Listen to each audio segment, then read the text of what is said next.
मैं इस मध्य प्रदेश की भूमि को नमन करता हूं। ये क्रांतिकारियों की भूमि है। इतिहास गवाह है, बुंदेलखंड हो, ग्वालियर हो, मुरैना हो, डबरा हो, आप लोगों ने 2 अप्रैल का आंदोलन भी अपने खून से सींचने का काम किया। आपका कोई तोड़ नहीं है मेरे बहुजन समाज के लोगों।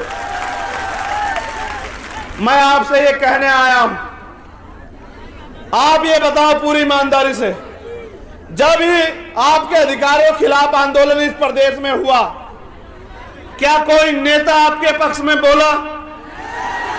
अपने सच्चे मन से हाथ उठा के बताओ, बोला या नहीं बोला? नहीं बोला ना। यानी कि अगर आपके अधिकार छीन में जाएंगे तो नेताओं को फर्क नहीं पड़ता ना।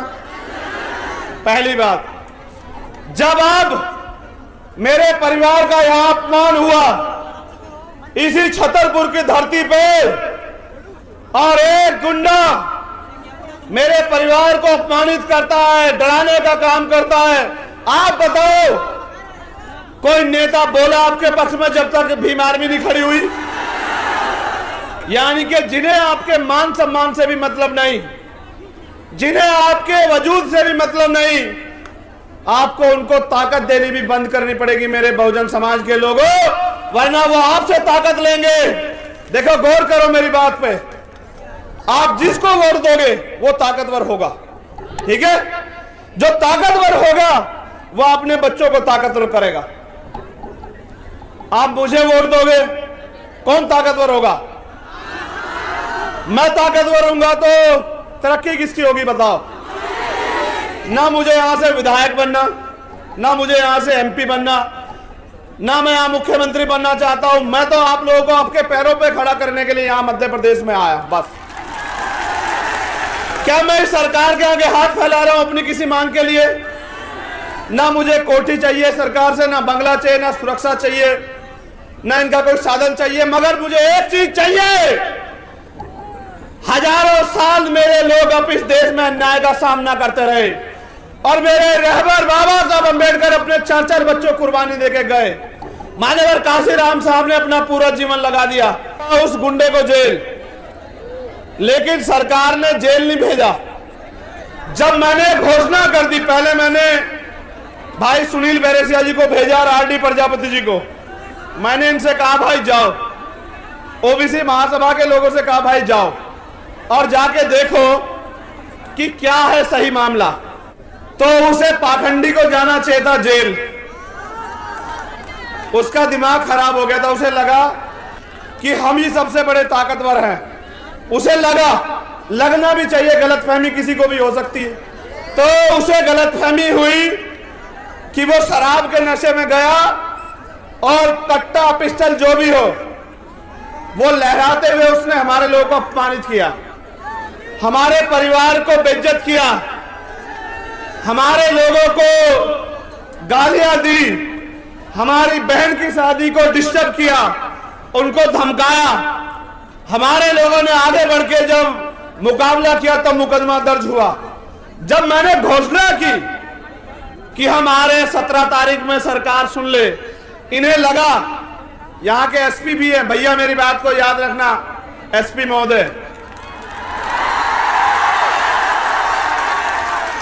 जिस दिन सरकार बदलेगी मुख्यमंत्री नहीं बजाएगा आपको। कानून के डंडे में बहुत ताकत है, कभी हमारी कभी तुम्हारी, याद रखना। मेरे लोग भी तुम्हारी इस चोट का जवाब वोट से देंगे, याद रखना। गोवा जी ने हमारे परिवार को बुलाया, डरा, परिवार भी डर गया क्योंकि बहुत ताकतवर व्यक्ति है। मुख्यमंत्री उनके यहां बैठे रहते हैं, आईजी डीआईजी एसपी उनके यहां बैठे रहते हैं, उनको लगा इनके सामने कौन लड़ेगा। लेकिन जैसे ही ये नीले पटके वाले, पीले पटके वाले उनके पास पहुंचे, फिर उसने कहा कि नहीं, टॉर्च नहीं कट्टा था।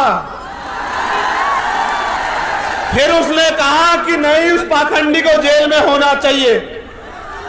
इन्होंने जानबूझ के, इससे पहले मैं आ जाऊं और मैं 307 और दफा 25 ऐड कराऊं और फिर उसको बेल नहीं मिलेगी, इन्होंने संविधान से डर के उसको गिरफ्तार कराया और फिर उसको न्यायपालिका में हस्तक्षेप करके उसको बेल दिलवा दी। और लोग कहते हैं कि SC ST का मुकदमा, कहां था SC ST का मुकदमा? उसको तो बेल मिल गई।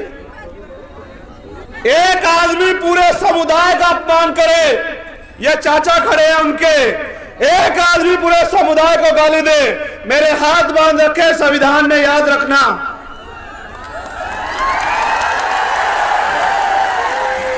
अगर संविधान को ना मानता तो तुम्हें बताता कि अपमान कैसे किया जाता है, याद रखना मेरी बात को। बाबा साहब अम्बेडकर का खून हूं, संविधान को मानता हूं, इसलिए मैंने कहा कि संवैधानिक रूप से लड़ेंगे। लेकिन आपने देखा कि जब आपके पास राजनीतिक ताकत नहीं है तो किस तरह से आपका अपमान करने वाला व्यक्ति भी घर में आराम से जाके सोता है। देखा है नहीं देखा? और जो निर्दोष था मेरा भाई RD प्रजापति, उसके 1000 पुलिस वाले, वो बता रहा है कि मेरा एनकाउंटर, याद रखना RD प्रजापति, तुम्हारी तरफ चलने वाली हर गोली के सामने चंद्रशेखर आजाद खड़ा है, याद रखना इस बात। और मैं आपसे भी कह रहा हूं, शासन प्रशासन के लोगों, गुंडों पे कार्रवाई करो, हम नहीं आपको बोलेंगे। अपराधियों पे कार्रवाई करो, हम नहीं बोलेंगे। लेकिन अगर सत्ता के नशे में तो निर्दोष लोगों पे कार्रवाई करोगे तो आपके दफ्तरों पे ताले लगा के ये असंवैधानिक काम आपको नहीं करने देंगे कुर्सियों बैठ के। ये बिना सत्ता के आपसे कह रहे हैं। मैं चाहता तो ये सभा यहां नहीं, ये SP साहब के दफ्तर के बाहर होती, उनको एहसास हो जाता मुकाबला किनसे। अब एक और बात सुनो, गौर करो, जब तुम पे ताकत नहीं है, मैंने कहा कि हम आदिवासी भाई को मुख्यमंत्री बनाएंगे। इन्होंने मेरे आदिवासी एक बहन को, उसके साथ अन्याय हुआ इंदौर मऊ में, उसकी हत्या कर दी गई। कितनी लाशें उठाओ आप मुझे बताओ। हत्या करने के बाद जब हमारे लोग प्रोटेस्ट करने के लिए आए सड़क पे तो गोली चला दी, एक भाई की जान चली गई, कई भाई घायल हैं। जब हमने IG DIG से पूछा तो उन्होंने कहा हमने आदेश नहीं दिए। यहां प्रोटेस्ट तो सारी जाति धर्म के लोग करते हैं, गोलियां हमारे सीने पे क्यों? इसका जवाब इस सरकार को देना पड़ेगा। आदिवासियों की हत्या हम लोग नहीं होने देंगे, सरकार को जवाब देना पड़ेगा।